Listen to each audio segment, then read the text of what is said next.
ಹೇ guys welcome back. ಇವತ್ತಿನ topic ಸಖತ್ exciting topic. ಯಾಕಪ್ಪ ಇದು ಇಷ್ಟೊಂದು ಎಕ್ಸೈಟಿಂಗ್ ಟಾಪಿಕ್ ಅಂದರೆ ಇದು ಮೇನ್ ಫೈಲ್ ಹ್ಯಾಂಡ್ಲಿಂಗ್. ಯಾಕೆ ಫೈಲ್ ಅಂದ್ರೇ ಕೂಡ ನೀವು ಪರ್ಮನೆಂಟ್ ಸ್ಟೋರೇಜಿಗೆ ಇದೇ ದಾರಿ. ನೀವೇನೇ ಪರ್ಮನೆಂಟಾಗಿ ಸ್ಟೋರ್ ಮಾಡಬೇಕು ನಿಮ್ಮ ಹಾರ್ಡ್ ಡಿಸ್ಕಲ್ಲಿ SSDಯಲ್ಲಿ ಅಂದರೆ ನೀವು ಫೈಲ್ ಮುಖಾಂತರನೇ ಸೇವ್ ಮಾಡಬೇಕು. ಅದು ನಿಮ್ಮ ಇಮೇಜ್ ಆಗಿರಲಿ, ಅದು ನಿಮ್ಮ ಪೈಥಾನ್ ಸ್ಕ್ರಿಪ್ಟ್ ಆಗಿರಲಿ, ಅದು ಏನೇ ಆಗಿರಲಿ ನೀವೆಲ್ಲ ಫೈಲಲ್ಲೇ ಸ್ಟೋರ್ ಮಾಡಬೇಕು. ಎಲ್ಲದೂ ಕೂಡ ಇವೆಂಚುಲಿ ಫೈಲ್ ಆಗೇ ನಿಮ್ಮ ಹಾರ್ಡ್ ಡಿಸ್ಕಲ್ಲಿ ಸ್ಟೋರ್ ಆಗುತ್ತೆ. ಗೊತ್ತಾಯ್ತಾ? ಹಾಗಾಗಿ ನಿಮ್ಮ ಪೈಥಾನ್ ಕೋಡಿಂದ ನಿಮ್ಮ ಫೈಲ್ನ ಹೆಂಗೆ ಹ್ಯಾಂಡ್ಲು ಮಾಡೋದು ಅಂತ ತಿಳ್ಕೊಳ್ಳೋದು ಸಖತ್ ಇಂಪಾರ್ಟೆಂಟ್ ತಾನೆ. ನೀವು ಟೆಂಪರರಿ ಸ್ಟೋರಲ್ಲೇ ಎಲ್ಲ ಮಾಡೋದಕ್ಕಾಗುತ್ತಾ? ಫಾರ್ ಎಕ್ಸಾಂಪಲ್ ನೋಡಪ್ಪ, ನಮ್ಮ ಡ್ರಾಯಿಂಗ್ ಬೋರ್ಡಿಗೆ ಬನ್ನಿ, ನಿಮಗೆ ಎಕ್ಸ್ಪ್ಲೈನ್ ಮಾಡ್ತೀನಿ. What is file handling? File handling ಅಂದರೆ ಏನು?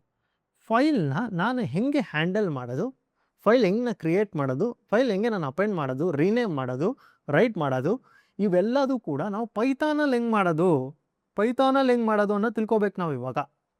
ನಾವು ನಾರ್ಮಲಿ VS ಕೋಡಲ್ಲಿ ಮಾಡಿದ್ವಿ. VS ಕೋಡಲ್ಲಿ ಈಸಿ ಇಂಟರ್ಫೇಸು, ಬಟ್ ನಮಗೆ ಹಿಡನ್ ಏನೇನು ಕೋಡ್ ರನ್ ಆಗ್ತಿದೆ ನಮಗೆ ಗೊತ್ತಿಲ್ಲ ಅದು ಅಲ್ವಾ. ಇವತ್ತು ತಿಳ್ಕೊಳ್ಳೋಣ ಏನೇನೆಲ್ಲ ಕೋಡ್ ರನ್ ಆಗ್ಬಹುದಲ್ಲಿ ನಮ್ಮ ಫೈಲ್ ಹ್ಯಾಂಡ್ಲಿಂಗ್ ಮಾಡೋದಕ್ಕೆ. ನಾವು ಒಂದು ಫೈಲ್ ಕ್ರಿಯೇಟ್ ಮಾಡೋಕ್ಕೆ, ಒಂದು ಅಕ್ಷರ ಬರೆಯೋದಕ್ಕೆ ಕೂಡ ಫೈಲಲ್ಲಿ ಎಷ್ಟೆಲ್ಲ ಕೆಲಸಗಳು ಆಗ್ತವೆ, ಅದು ನಮ್ಮ ಪೈಥಾನಲ್ಲಿ ಹೆಂಗೆ ಬರೆಯೋದು ಅಂತ ತಿಳ್ಕೊಳ್ಳೋ ಸಖತ್ ಇಂಪಾರ್ಟೆಂಟ್. ಯಾಕಪ್ಪ ಇಷ್ಟೊಂದು ಒತ್ತು ಕೊಟ್ಟು ಹೇಳ್ತಾ ಇದೆಯಾ ಫೈಲ್ ಹ್ಯಾಂಡ್ಲಿಂಗ್? ನಾನು ಹೇಳ್ತಾ ಇದ್ದೀನಲ್ಲಪ್ಪ, ಜಗತ್ತಲ್ಲಿರೋ ಎಲ್ಲ ಡೇಟಾ ಕೂಡ ಫೈಲಲ್ಲೇ ಇದೆ. ಸುಮ್ಮನಿರಪ್ಪ, ಮತ್ತು ನಾವು ಡೇಟಾಬೇಸ್ ಯೂಸ್ ಮಾಡ್ತೀವಿ, SQL ಯೂಸ್ ಮಾಡ್ತೀವಿ, ನೀವು ಅದು ಹೆಂಗೆ ಫೈಲ್ ಆಯ್ತದು? ಆ ಡೇಟಾಬೇಸ್ ಟೇಬಲಲ್ಲಿ ಕೂತಿದೆ, ಆರ್ಗನೈಸ್ ಮಾಡಿ. ನೀವು ಯೋಚನೆ ಮಾಡಿ, ಅಲ್ಲೂ ಕೂಡ .db ಅನ್ನೋ ಫೈಲ್ ಇರುತ್ತೆ, ನೆನಪಿದೆಯಾ? .db ಅನ್ನೋ ಫೈಲ್ ಇರುತ್ತೆ. ನಿಮಗೆ ಅದು ಇಂಟರ್ಫೇಸ್ ಬೇರೆ ಅಷ್ಟೇ ಹೊರತು ಅದು ರಿಯಲಿ ಇಂಟರ್ನಲ್ಲಿ ಫೈಲ್ ಆಗೇ ಕೂತಿರುತ್ತದು.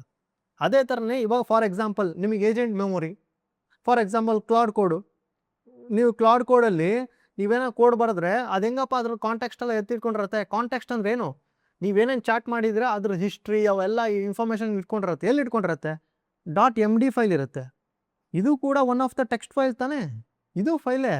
ನೀವು ನೋಡಿ, ಇವಾಗ ಮಾಡ್ರನ್ AI ಏಜೆಂಟ್ ಕೂಡ ನಮ್ಮದು ಫೈಲ್ನ .md ಫೈಲು ಅದರಲ್ಲೇ ಸೇವ್ ಮಾಡ್ತಾ ಇದೆ. ಇವಾಗ ಏಜೆಂಟ್ ಮೆಮೊರಿ ಅಂತ ಕರೆದ್ರೆ .md ಫೈಲೇ ಕರೀತಾರೆ. ಇವಾಗ ನೋಡಪ್ಪ, claude.md, skill.md ಅಂತ ಫೈಲ್ ಹೇಳ್ತಿರ್ತಾನೆ. ಇವೆಲ್ಲ ಏನು? ಇವೆಲ್ಲ file. It is a permanent storage. ಅದು ಅವರು ಏನಂದರೆ, ಇವಾಗ ನೋಡಿ, ಇನ್ನು ಹೋದ್ಬಿಡೋದಲ್ಲಿ ಏನಂತ ಹೇಳಿದೆ, one of the biggest issue of LLM large language ಮಾಡಲ್ದ ಇಶ್ಯೂ ಏನು, ChatGPT ಇಶ್ಯೂ ಏನು ಅಂದರೆ ಅದನ್ನು ಕಾಂಟೆಕ್ಸ್ಟ್ ಮ್ಯಾನೇಜ್ ಮಾಡೋಕ್ಕೆ ಬರಲ್ಲ. ಕಾಂಟೆಕ್ಸ್ಟ್ ವಿಂಡೋ ಜಾಸ್ತಿ ಇರಲ್ಲ. ಇವಾಗ ಜಾಸ್ತಿ ಆಗಿಬಿಟ್ಟಿದೆ ಕಾಂಟೆಕ್ಸ್ಟ್ ವಿಂಡೋ. ಬಟ್ ಏನಂದರೆ, ಕಾಂಟೆಕ್ಸ್ಟ್ ವಿಂಡೋ ಜಾಸ್ತಿ ಆಗಿದೆ ಅಂತ ತಕ್ಷಣ ಅದು ಚೆನ್ನಾಗಿ ಆನ್ಸರ್ ಕೊಡುತ್ತೆ ಅಂತ ಅಲ್ಲ. ಅದಕ್ಕೋಸ್ಕರ ನೀವು ಮೀನಿಂಗ್ಫುಲ್ ಚಂಕ್ ಆಫ್ ಇನ್ಫಾರ್ಮೇಷನ್ನ ಅವರು MD ಫೈಲಲ್ಲಿ ಸೇವ್ ಮಾಡಿರ್ತಾರೆ. ಓಕೆನಾ? ಇದೆಲ್ಲ ಸಿಂಪಲ್ ಆಗಿ, ನಿಮಗೇನು ಜಾಸ್ತಿ ಕಾಂಪ್ಲಿಕೇಶನ್ ಇಲ್ಲ, ಇದೆಲ್ಲ ಸಿಂಪಲ್. ಫಾರ್ ಎಕ್ಸಾಂಪಲ್, ನೀವು ChatGPT ಓಪನ್ ಮಾಡಿದ್ರಿ, ನೀವು ಏನೋ ಮೆಸೇಜ್ ಹಾಕಿದ್ರಿ, ಆಯಿತಾ? ಈ ಮೆಸೇಜ್ ಹಾಕಿದಾಗ ನಿಮಗೆ ಏಜೆಂಟ್ ಒಂದು ರೆಸ್ಪಾನ್ಸ್ ಕೊಡ್ತು, ಅಂದರೆ ChatGPT ಒಂದು ರೆಸ್ಪಾನ್ಸ್ ಕೊಡ್ತು, ಮತ್ತು ಇನ್ನೊಂದು ಮೆಸೇಜ್ ಹಾಕಿದ್ರಿ, ಇನ್ನೊಂದು ರೆಸ್ಪಾನ್ಸ್ ಕೊಡ್ತು. ಇವೆಲ್ಲ ಕಾಂಟೆಕ್ಸ್ಟ್ ಇಟ್ಕೊಂಡಿದೆ. ಅದು ಏನಂದರೆ .md ಫೈಲಲ್ಲಿ ಮಾಡ್ಕೊಂಡಿರುತ್ತೆ ಬ್ಯಾಕ್ಗ್ರೌಂಡ್. ಓಕೆನಾ? ಇಲ್ಲ ಅಂದರೆ JSON ಫೈಲಲ್ಲಿ ಕೂತಿರುತ್ತೆ. But MD file is a standardise ಇವಾಗ. ಯಾಕಂದರೆ ಅದಕ್ಕೆ ಏಜೆಂಟಿಗೆ ಚೆನ್ನಾಗಿ ಅರ್ಥ ಆಗುತ್ತೆ. ಯಾಕೆ ಅಂತ ನಾನು ಒಂದು ವೀಡಿಯೋ ಮಾಡಿದ್ದೀನಿ ಶಾರ್ಟ್ಸು, ಅದು ನಿಮ್ಗೆ ಲಿಂಕ್ ಮಾಡ್ತೀನಿ, ಅದನ್ನು ನೋಡಿ, ಅದರ ಅರ್ಥ ಆಗುತ್ತೆ MD ಫೈಲ್ ಯಾಕೆ ಇಂಪಾರ್ಟೆಂಟು, ಯಾಕೆ ಎಲ್ಲದೂ ಏಜೆಂಟು MD ಫೈಲಲ್ಲೇ ನಿಮಗೆ ಆನ್ಸರ್ ಕೊಡುತ್ತೆ. ನಿಮಗೆ ಕ್ವಶನ್ ಬರುತ್ತಲ್ವ, ಯಾಕಪ್ಪ ಎಲ್ಲ MD ಫೈಲಲ್ಲೇ ಕೊಡ್ತಾ ಇತ್ತಲ್ಲ ಇದು ಅಂತ ಅನಿಸ್ತಲ್ಲ. ಅದು ಏನಕ್ಕೆ ಅಂತ ಅಲ್ಲಿಗೆ ಒಂದು ಶಾರ್ಟ್ಸ್ ಹಾಕಿದ್ದೀನಿ, ಅದನ್ನು ನೋಡಿ ನಿಮಗೆ ಕ್ಲಿಯರ್ ಅರ್ಥ ಆಗುತ್ತೆ. ಓಕೆನಾ? .md ಫೈಲ್ ಅರ್ಥ ಆಯಿತು. ಇವಾಗ ನಿಮಗೆ ಗೊತ್ತಾಗ್ತಾ ಇದೆ, ಓ ಇಲ್ಲ ಇದು ಫೈಲ್ ಅನ್ನೋದು ಸಾಮಾನ್ಯದಲ್ಲ, ಇದು ಪರ್ಮನೆಂಟಾಗಿ ನನ್ನ SSD, ನನ್ನ ಹಾರ್ಡ್ ಡಿಸ್ಕಲ್ಲಿ ಸ್ಟೋರ್ ಮಾಡಬೇಕಂದ್ರೆ ಸಖತ್ ಇಂಪಾರ್ಟೆಂಟ್. ಗೊತ್ತಾಯ್ತಾ ಪ್ರಿಯಾರಿಟಿ ಇವಾಗ? ಬಟ್ ಆದರೆ ನಾವು ಒಂದು ಪ್ರಾಬ್ಲಮ್ನ ಸಾಲ್ವ್ ಮಾಡೋಕ್ಕೆ ಹೋಗ್ತಾ ಇದ್ದೀವಿ. ಇದ್ರ ಜರ್ನಿ ಒಂದು ತಿಳ್ಕೊಳ್ಳೋಣ ಬನ್ನಿ. ನಿಮಗೊಂದು ಇಂಟ್ರೆಸ್ಟಿಂಗ್ ಪಾಯಿಂಟ್ ನಾನು ಹೇಳಬೇಕಾಗಿದೆ ಇಲ್ಲಿ. ಬ್ಯಾಕ್ ಟು ದ ನೋಟ್ಸಿಗೆ ಹೋಗ್ಬಿಡೋಣ. ಓಕೆನಾ? ಇವಾಗ ನೋಡಿ, ನಾನು ಫಾರ್ ಎಕ್ಸಾಂಪಲ್, ನಮಗೆ ಗೊತ್ತಲ್ಲಪ್ಪ, ಇವಾಗ ಏನಪ್ಪ ಗೊತ್ತು, ನಮಗೆ ಪೈಥಾನ್ನ ರನ್ ಮಾಡಬೇಕಂದ್ರೆ ನಮಗೆ 2 ಮೆಥಡ್ ಇದೆ. .py ಫೈಲಲ್ಲಿ ಸೇವ್ ಮಾಡೋಣ. ಇವಾಗ ಯಾಕಂದ್ರೆ ನಾವು ಸೇವ್ ಮಾಡಲ್ಲ ಇವಾಗ. ಯಾಕೆ? ನಾವು ಫಸ್ಟ್ ಆಫ್ ಆಲ್ PYಕಿಂತ ಬರೋಕ್ಕಿಂತ ಮುಂಚೆ ನಾವು ಸ್ವಲ್ಪ ಅರ್ಥ ಮಾಡ್ಕೊಳ್ಳೋಣ. ಇನ್ನೊಂದೇನಿದೆ, REPL ಇದೆ. ಓಕೆ, REPL ಅಂದರೆ ಟರ್ಮಿನಲಲ್ಲೇ ನಾನು ಕೋಡ್ ಬರ್ತೀನಿ, ರನ್ ಮಾಡಿಬಿಡ್ತೀನಿ. ಆಯಿತಾ? ಒಂದು ಫಾರ್ ಎ ಸೆಕೆಂಡ್ ಇದು ನಮ್ಮ ಹತ್ರ ಇಲ್ಲ ಅಂತ ಅಂದ್ಕೊಳ್ಳಿ. ಏನು ಪ್ರಾಬ್ಲಮ್ ಆಗ್ತಾ ಇದೆ ಇಲ್ಲಿ ಅಂತ ತಿಳ್ಕೊಳ್ಳೋಣ. ನಿಮ್ಗೆ ಆಲ್ರೆಡಿ ಒಂದು ಸತಿ ಹೇಳಿದ್ದೀನಿ, ಬಟ್ ರೀಕಾಲ್ ಮಾಡ್ತೀನಿ ಬನ್ನಿ. ಇಲ್ಲಿ ಏನಾಗುತ್ತೆ, ಪೈಥಾನ್ 3 ಅಂದರೆ ನೋಡಪ್ಪ, REPL ಒಳಗೆ ಬಂದೆ. ನೀವು ಸ್ಟಾರ್ಟಿಂಗಲ್ಲಿ ಹೇಳ್ಬಿಟ್ಟಿದ್ದೀನಿ ವಾಟ್ ಈಸ್ REPL ಅಂತ. ಬಟ್ ಇಲ್ಲಿ ನಾನು ಬಂದಾಗ ಒಂದು ಕೋಡ್ ಬರಿತೀನಿ. ಏನು ಬರಿತೀನಿ? ಫಾರ್ ಎಕ್ಸಾಂಪಲ್ ಇಲ್ಲಿ ಎಕ್ಸಾಂಪಲ್ ಹಾಕೊಂಡ್ಬಿಟ್ಟಿದ್ದೀನಿ ನೋಟ್ಸಲ್ಲಿ ನೋಡಿ, ಕಾಪಿ ಮಾಡ್ತೀನಿ, ಒಂದು ಲಿಸ್ಟ್ ಬರ್ಕೊತೀನಿ, ಟಾಸ್ಕ್. ನನಗೊಂದು ಟು ಡೂ ಲಿಸ್ಟ್. ಆಯ್ತೇನಪ್ಪ? ಇವಾಗ ಟಾಸ್ಕ್ದಲ್ಲಿ ನಾನು ಏನು ಮಾಡಿದೆ, learn file handling build A notes app. ಇದು ನನ್ನ ಟು ಡೂ ಲಿಸ್ಟ್, ನಾನು ಇವತ್ತು ಮಾಡಬೇಕು ಅಂತ ಅಂದ್ಕೊಂಡ್ಬಿಟ್ಟಿದ್ದೀನಿ. ಆಯಿತಾ? ಬಂದೆ, ಇಲ್ಲಿ ಅಪೆಂಡ್ ಮಾಡಿಕೊಂಡೆ. ಅದೇ ಇವಾಗ ಅಪೆಂಡ್ ಆಯಿತು.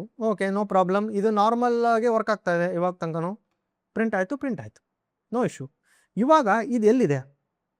ನಿಮ್ಗೆ ಹೇಳಿದ್ದೆ ಒಂದು ಬುಕ್ಕು ಮತ್ತು ಶೆಲ್ಫಿಂದು ಎಕ್ಸಾಂಪಲ್ ಕೊಟ್ಟು ಹೇಳಿದ್ದೆ. ನಾನು ಬುಕ್ಕನ್ನು ಓದ್ಬೇಕಾರೆ ಯಾವತ್ತೂ ರ್ಯಾಮಲ್ಲಿ ಇಟ್ಕೊಂಡು ಓದ್ತೀನಿ, ಮತ್ತು ಮುಗಿದ ತಕ್ಷಣ ಹೋಗಿ ಹಾರ್ಡ್ ಡಿಸ್ಕಲ್ಲಿ ಅಥವಾ SSDಯಲ್ಲಿ ಹೋಗಿ ಕೂರಿಸ್ತೀನಿ ಅಂತ ಸ್ಟಾರ್ಟಿಂಗಲ್ಲಿ ಹೇಳಿದ್ದೆ.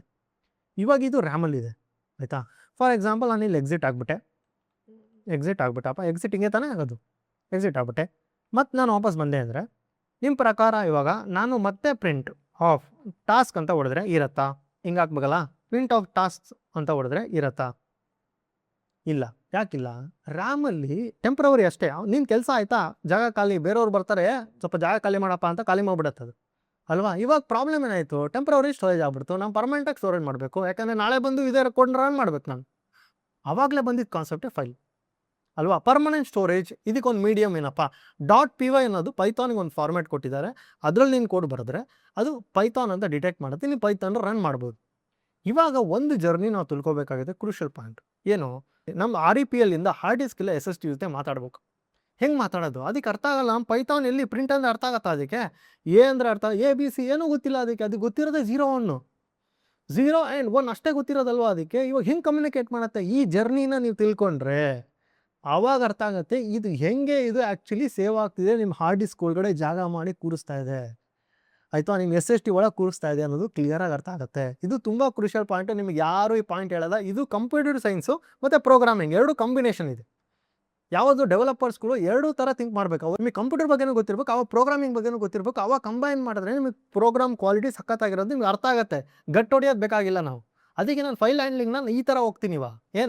ಇವಾಗ ನಮ್ಮ ರೂಟ್ ಹೆಂಗೆ, ಇವಾಗ ಕಂಪ್ಯೂಟ್ರಿಗೆ ನಾನೇನು ಪೈಥಾನ್ ಕೊಡ್ಬಿಡ್ತೀನಿ, ABCD ಏನೂ ಅರ್ಥ ಆಗಲ್ಲ. ಅದಕ್ಕೆ ಅರ್ಥ ಆಗೋದೇ 0 ಆ್ಯಂಡ್ 1.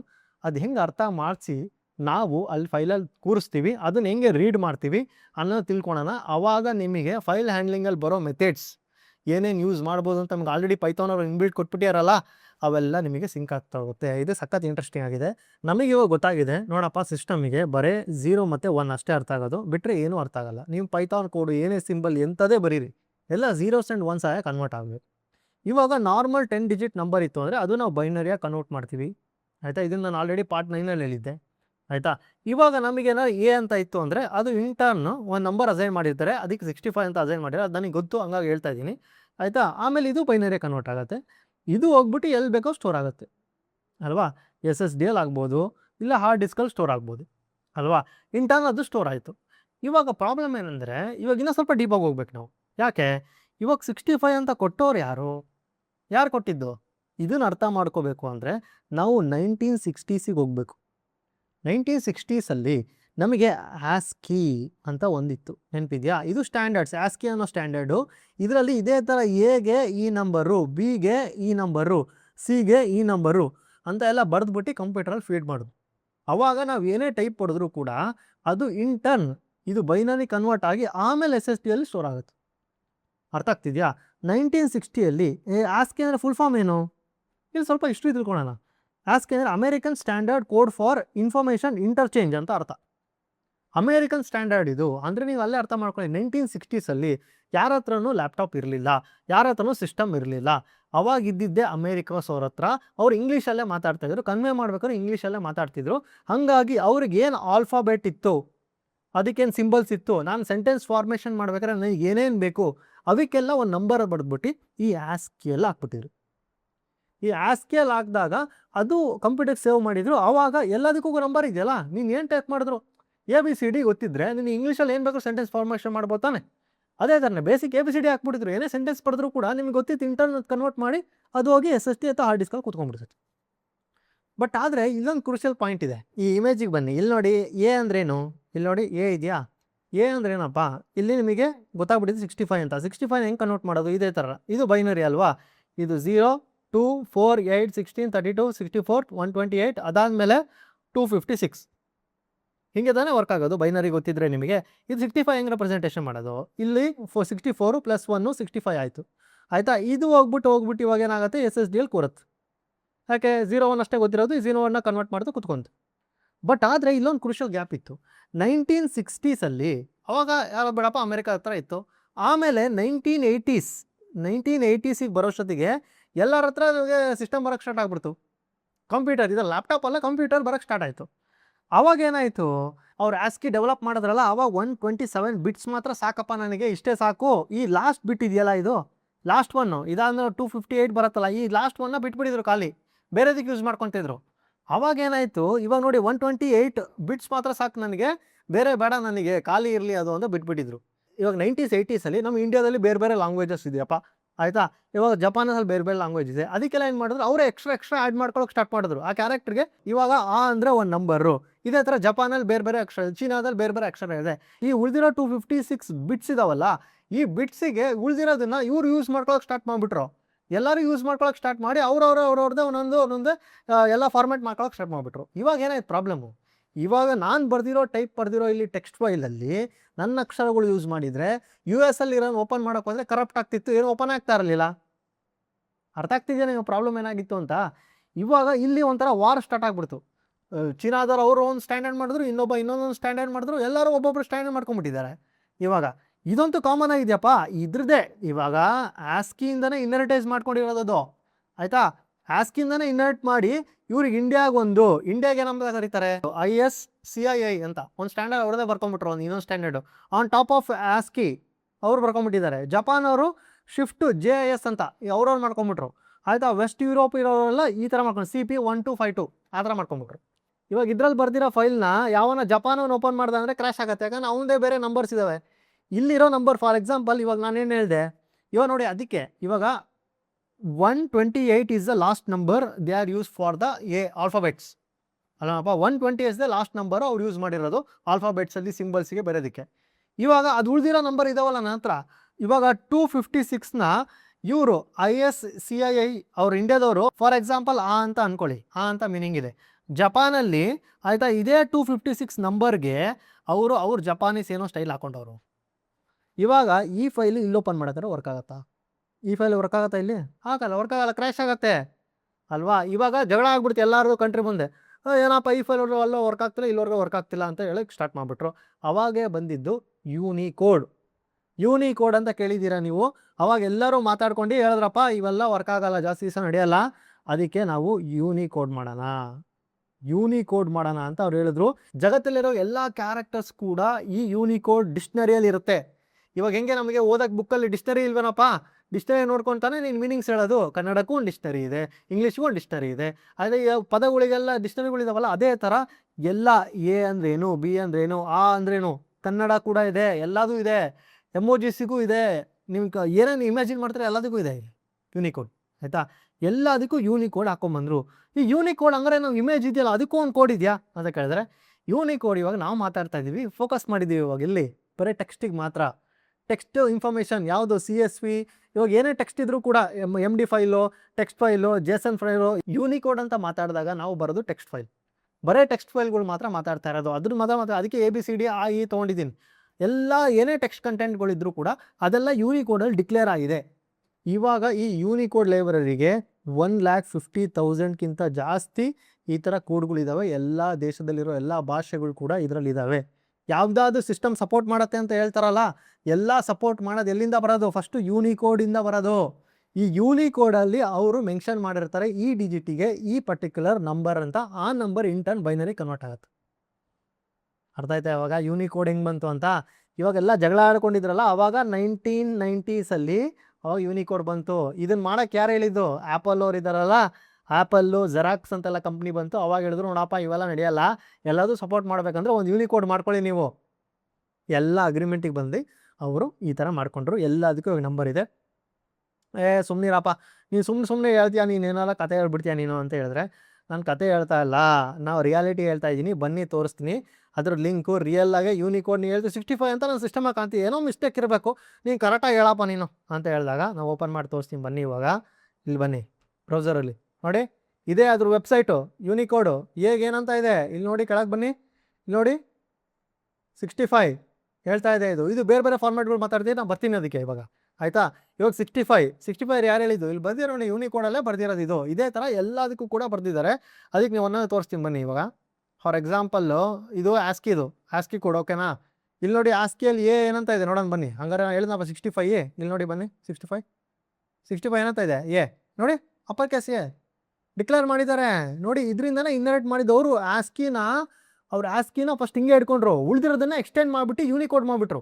ಇವಾಗ ಬ್ಯಾಕ್ವರ್ಡ್ ಕಂಪ್ಯಾಟಬಿಲಿಟಿ ಆಗಬೇಕಲ್ವಾ? ಇವಾಗ ಹಳೆ ಕೋಡೆಲ್ಲ ಇವ್ರು ಈ ಥರ ಬರ್ದಿದ್ದಾರೆ. ಅದಕ್ಕೆ ಇವಾಗಲೂ ಕೂಡ ಎ ಅಂದರೆ 65 ಅದು ಯಾವಾಗ 1990ಸಿಂದ ಬಂದಿರೋ ವ್ಯಾಲ್ಯೂ ಅದು ಇವಾಗಲೂ ಕಂಟಿನ್ಯೂ ಮಾಡಿದ್ದಾರೆ ಬ್ಯಾಕ್ವರ್ಡ್ ಕಂಪ್ಯಾಟಬಿಲಿಟಿ ಇರಲಿ ಅಂತ. ಫಸ್ಟ್ ಇದನ್ನು ಹಂಗೆ ಇದ್ದಿದ್ದು, ಅದಕ್ಕೆ ನೋಡಿ ಇವಾಗಲೂ ವ್ಯಾಲ್ಯೂ ಕೂಡ ನಿಮಗೆ ಹಂಗೆ ಕಾಣಿಸ್ತಾ ಇದೆ. 65 ಹೋದರೆ ಎ, ಅದೇ ಥರ ಬಿಗೇನು ನೋಡಿ 66 ಈ ಥರ ವ್ಯಾಲ್ಯೂ ಹಾಕೊಂಡು ಹೋಗಿದ್ದಾರೆ. ಇನ್ ಟೈಮ್ ಇದು ಬೈನರಿ ಕನ್ವರ್ಟ್ ಆಗುತ್ತೆ. ಇಲ್ಲೇ ಬೈನರಿ ಕನ್ವರ್ಷನ್ ಇಲ್ಲೇ ಹಾಕ್ಬಿಟ್ಟಿದ್ದಾರೆ ನೋಡಿ. ಹಂಗಾರೆ ಇದೇ ಹೋಗಿ ಅಲ್ಲೋಗಿ ಹಾರ್ಡ್ ಡಿಸ್ಕ್ ಕೂರೋದು. ಅರ್ಥ ಆಯ್ತಾ? ಓಕೆ, ಇವಾಗ ಇದು ಅರ್ಥ ಆಯ್ತು ಅಂತ ಅಂದ್ಕೊಂಡಿದ್ದೀನಿ. ಇವಾಗ ನೋಡಿ, ಹಾಂ ಇಲ್ಲಿದೆ ನೋಡಿ, ಬೇಸಿಕಲಿ ಅವರು ಇದು ರಿಯಲ್ ಡಾಕ್ಯುಮೆಂಟೇಷನ್ ಅವ್ರದ್ದು. ಓಕೆನಾ? ಅವ್ರು ಏನೇನು ನಿಮಗೆ ಮಾಡಿದ್ದಾರೆ ಅಂತ ಇಲ್ಲಿ ನಂಬರ್ ಡಿಜಿಟ್ಸ್ ಎಲ್ಲ ಹೇಳಿದ್ದಾರೆ, ಅದಕ್ಕೆ ಕೋಡ್ ಕೂಡ ಕೊಟ್ಟಿದ್ದಾರೆ. ಆಯಿತಾ? ಬೇಕಾದ್ರೆ ಇಂಟ್ರೆಸ್ಟಿಂಗ್ ಆಗಿದ್ರೆ ನಾನು ಆ್ಯಕ್ಚುಲಿ ಇಲ್ಲಿ ಎಲ್ಲ ಹಾಕ್ಬಿಟ್ಟಿದ್ದೀನಿ ಲಿಂಕು. ನಮ್ಮ ಕನ್ನಡಗೂ ಇದೆಯಾ ತೋರ್ಸಪ್ಪ, ನಮ್ಮ ಕನ್ನಡ ತೋರಿಸಪ್ಪ, ಇಂಟ್ರೆಸ್ಟಿಂಗ್ ಆಗಿದೆ ನಮ್ಮ ಕನ್ನಡ ತೋರಿಸು ಅಂದರೆ ಅದನ್ನು ತೋರಿಸ್ತೀನಿ ಬನ್ನಿ. ಇಲ್ಲಿ ನೋಡಿ ಕನ್ನಡಗೆ ಏನಂತ ಹಾಕಿದ್ದಾರೆ, 3221 ಅಲ್ವಾ? ನೋಡಿ ಈ ಥರ ಎಲ್ಲದಕ್ಕೂ ಕೂಡ ಅವರು ಹಾಕಿರ್ತಾರೆ, ಎಮೋಜಿಗೂ ಕೂಡ ಹಾಕಿದ್ದಾರೆ. ಇಲ್ಲೊಂದು ಚಾರ್ಟ್ ಹಾಕಿದ್ದಾರೆ ಕ್ಲೀನಾಗಿ. ಈ ಚಾರ್ಟಲ್ಲಿ ಇದರೊಳಗೂ ಅಷ್ಟೇ ಎಲ್ಲ ಇನ್ಫಾರ್ಮೇಷನ್ ಇದೆ, ಎಲ್ಲ ಲಿಂಕ್ಗಳು ನಿಮ್ಗೆ ಹಾಕಿದ್ದೀನಿ. ಇಂಟ್ರೆಸ್ಟಿಂಗ್ ಅಂತ ಅನಿಸಿದ್ರೆ ಇಲ್ಲಿ ಹೋಗ್ಬಿಟ್ಟು ನೀವು ಕರೆಕ್ಟಾಗಿ ಚೆಕ್ ಮಾಡ್ಕೊಳ್ಳಿ. ಓಕೆನಾ? ಅವಾಗ ಗೊತ್ತಾಯ್ತಾ ನಿಮಗೆ. ಇವಾಗ ಹಿಂಗೆ ಇವರು ಆ್ಯಕ್ಚುಲಿ ಹೇಳ್ಬೇಕಂದ್ರೆ ಯಾವ ಥರ ಇದು ಯೂನಿಕೋಡ್ ಅಂತ ಬಂತು, ಯೂನಿಕೋಡ್ ಹೆಂಗೆ ಬಂತು ಅಂತ ಗೊತ್ತಾಯ್ತಲ್ವಾ? ಇವಾಗ ಇನ್ನೊಂದು ಕ್ರಿಷಿಯಲ್ ಪಾಯಿಂಟ್ ಇದೆ, ಏನಂದರೆ ಯೂನಿಕೋಡ್ ನಮಗೆ ಬರೀ ಇಲ್ಲಿ ನಂಬರ್ ಕೊಡ್ತು. ಇವಾಗ ಫಾರ್ ಎಕ್ಸಾಂಪಲ್ ಕ್ಯಾಪಿಟಲ್ ಎ ಅಂದರೆ ಏನು 65 ಅಂತ ಗೊತ್ತಾಯ್ತು. ಅದೇ ಥರ ಬೇರೆ ಬೇರೆ ನಂಬರ್ ಇದೆ ಅಲ್ಲಪ್ಪ. ಬಟ್ ಈ ನಂಬರ್ ಹೆಂಗೆ ಸ್ಟೋರ್ ಆಗುತ್ತೆ ಇವಾಗ? ನಾ ಅವಾಗಿಂದ ಹೇಳ್ತಾ ಇದ್ದೀನಿ ಓಕೆ ಬೈನರಿ ಆಗುತ್ತೆ ಅಂತ. ಓಕೆ ಬೈನರಿ ಒಂದೇ ಎ ಅಂತ ಇದ್ದರೆ ಡೈರೆಕ್ಟಾಗಿ ಸೇವ್ ಮಾಡಿದ್ರೆ ಓಕೆ ಪರವಾಗಿಲ್ಲ. ಆಯಿತಾ? ಬರೀ ಎ ಅಂತ ಸೇವ್ ಮಾಡ್ತೀಯಾ, ಇವಾಗ ಎ ಬಿ ಅಂತ ಸೇವ್ ಮಾಡ್ತೀಯಾ.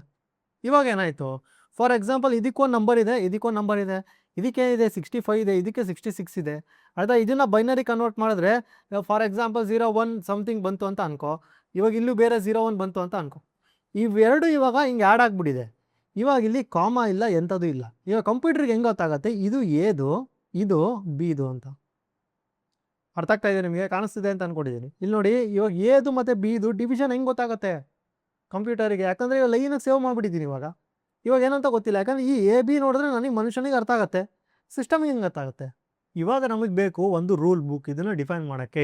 ಈ ಎದು ಬೌಂಡ್ರಿ ಇಷ್ಟೇ ಗುರು, ನನಗೆ ಬಿದು ಬೌಂಡ್ರಿ ಇಷ್ಟೇ ಅಂತ ನಾವು ಹೇಳಬೇಕು. ಯಾವುದಕ್ಕೆ? ನಾವು ಸಿಸ್ಟಮಿಗೆ ಹೇಳಬೇಕಾಗತ್ತೆ. ಇವಾಗ ಅವಾಗ ಏನಾಗುತ್ತೆ, ಈ ಪರ್ಟಿಕ್ಯುಲರ್ ಇಷ್ಟೇ ಇವಾಗ ಬೈಟ್ಸ್ನ ತೊಗೊಂಡ್ಬಿಟ್ಟು ಅದು ಗೇಜ್ ಮಾಡಿ ಇದು ಎ, ಇಷ್ಟನ್ನ ಗೇಜ್ ಮಾಡಿ ಇದು ಬಿ ಅಂತ ಅದು ಡಿಸೈಡ್ ಮಾಡೋದು ಕಂಪ್ಯೂಟರ್ ಅಲ್ವಾ?